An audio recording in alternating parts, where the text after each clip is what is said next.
Quaresma é um dos momentos, podemos dizer assim, de maior espiritualidade do ano litúrgico, na igreja. Ele se inspira, sem dúvida alguma, nas grandes tradições de meditação, de oração, que vem desde o Antigo Testamento. O nome Quaresma se refere justamente ao número 40. E na Bíblia nós temos várias referências a esse número.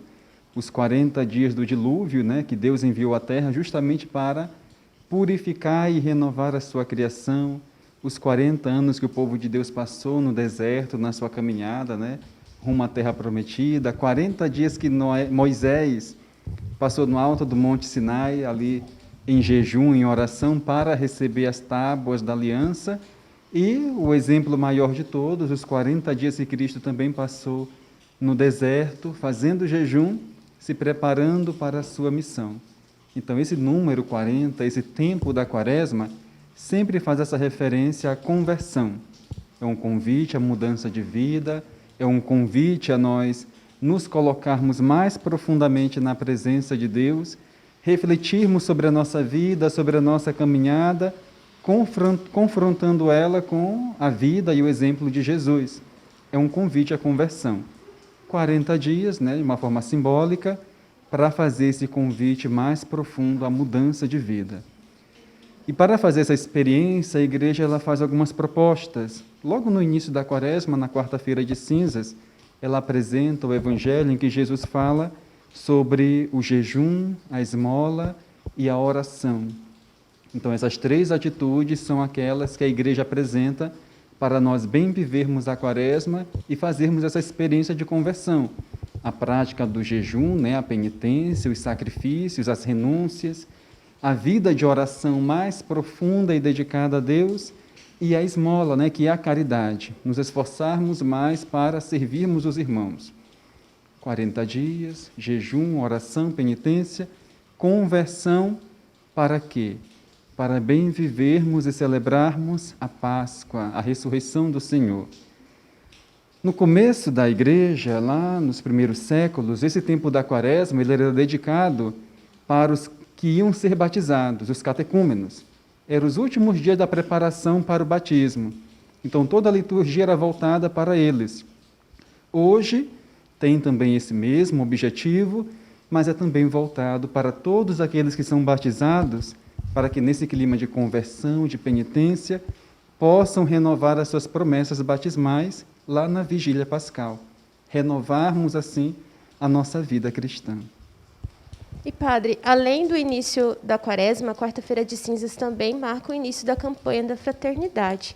Quais são os temas da campanha para esse ano? Quais são os temas que ela aborda? O que ela nos leva a refletir neste ano? Isso. Então, a Quaresma, nesse tempo da Quaresma, a igreja sempre faz um convite geral à conversão, à penitência, à mudança de vida. O que significa a campanha da fraternidade nesse tempo, nesse período?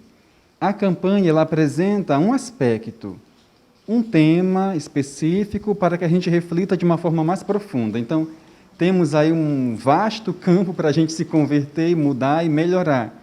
Mas a campanha ela apresenta um tema, um lema, um assunto especial para que a gente se dedique a ele. Cada ano um assunto, cada ano um tema, e assim a gente vai se aperfeiçoando cada vez mais.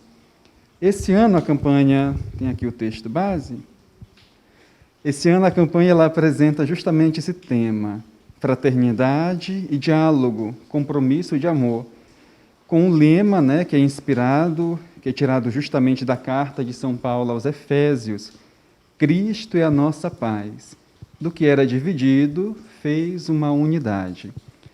Para que a gente possa compreender mais profundamente o que essa campanha propõe, a gente deve observar bem esse versículo bíblico, conhecer a sua origem, por que São Paulo escreveu essas palavras. Repetindo, Cristo é a nossa paz, do que era dividido, fez uma unidade. Essa carta que São Paulo escreveu, esse versículo, é voltado para uma comunidade que era formada por cristãos que vinham do paganismo.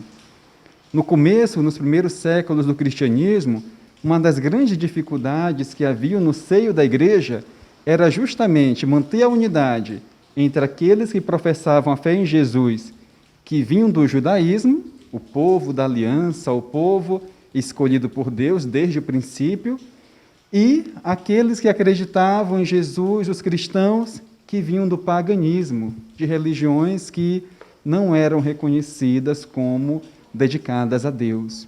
Então, eram dois povos. E São Paulo vai escrever justamente para isso. Em Cristo, esses dois povos se acabam. Deixa de haver essa divisão. Não existem mais os judeus, não existem mais os pagãos. Em Cristo se faz a unidade. O muro da separação, as divisões são derrubadas por Cristo pelo mistério da sua cruz, da sua paixão e ressurreição. Assim, aqueles que aderem a Cristo, aqueles que se tornam cristãos, já formam agora um só povo. Existe agora a unidade.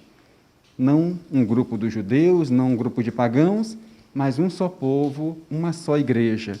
É essa palavra que São Paulo diz. Cristo é a nossa paz, do que era dividido, dos povos diferentes, fez uma unidade. Aí, observando bem esse versículo bíblico, o seu significado mais profundo, e considerando que nós estamos numa campanha da fraternidade ecumênica, essa campanha ela é justamente, primeiramente, em primeiro lugar, uma chamada a todos os cristãos, sejam católicos, evangélicos, protestantes, ortodoxos, para a unidade. Então, é uma chamada de atenção para nós recordarmos que Cristo veio ao nosso encontro, formou um só povo, não para ele ser dividido, não para ser esfacelado, como nós vemos, infelizmente, mas para formar um só povo. Ele justamente vai falar disso, que haja um só rebanho e um só pastor. E lá na Quinta-feira Santa ele vai até rezar, Pai, que eles sejam um. Então, esse convite à unidade, à comunhão, é o desejo de Cristo. E é, com certeza, a primeira proposta que a campanha faz para nós esse ano, um convite à unidade, em primeiro lugar, entre as comunidades cristãs. E aí nós podemos estender esse convite, essa chamada, para todos os setores da sociedade. E aí nós podemos chegar até mesmo à família, que infelizmente muitas vezes também se encontra dividida por mudanças, por diferentes opiniões, costumes, tradições. Então, é um convite à unidade, uma chamada à unidade, à comunhão em toda a sociedade, em toda a humanidade, seja nas religiões, seja entre as igrejas, primeiramente, entre as igrejas, mas também dentro das famílias. Aí o que acontece? Ninguém é obrigado a concordar comigo.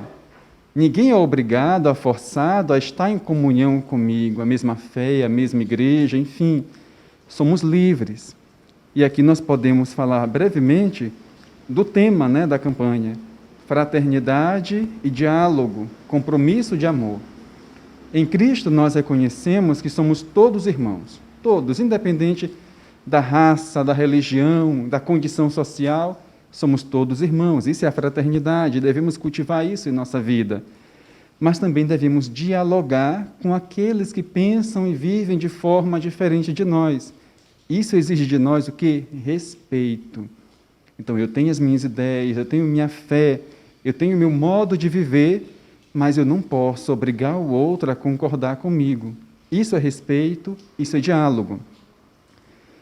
Porém, nós devemos sempre ter Cristo como ponto de referência.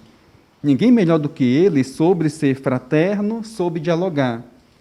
Cristo é aquele que se sentou com os mais santos, mas também se sentou com os mais pecadores. Ele entra na casa de Zaqueu, faz refeição com Mateus e os seus irmãos, ali que eram conhecidos como os pecadores públicos. Ele encontra a mulher adúltera, que estava para ser apedrejada, mas não condena. Porém, aqui aparece o verdadeiro diálogo e respeito. Apesar do diálogo, apesar do respeito, Cristo não se anula diante dessas situações, dessas diferenças. Ele mantém constantemente o convite à conversão. Então, ele é fiel a si mesmo, ele é fiel à mensagem que anuncia. Qualquer tentativa de respeito e diálogo, onde eu sou obrigado a abrir mão da minha fé, onde eu não tenho a liberdade para expressar meu pensamento, ela não está de acordo com o exemplo de Jesus. Então, se eu quero dialogar com o outro, eu tenho que manter-me fiel às minhas convicções, à minha fé. Eu digo a nossa fé cristã.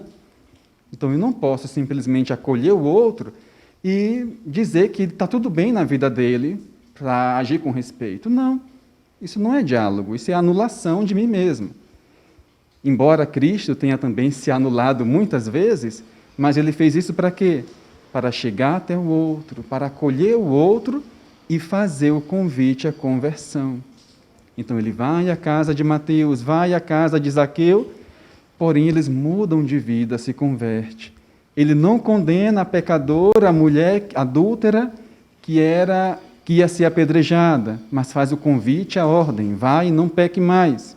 Então é um convite à conversão. É uma abertura, é um diálogo, é um respeito, não para se anular, não para negar a verdade, mas para respeitar o outro, respeitar a sua liberdade e ter a possibilidade de fazer o convite à conversão. Esse é o verdadeiro diálogo dentro do cristianismo, inspirado em Jesus. Um convite à conversão. E a gente pode voltar sempre, a esse tempo da Quaresma, que é justamente para isso. Um tempo de conversão que é um convite para todos, principalmente para nós que professamos a fé em Cristo.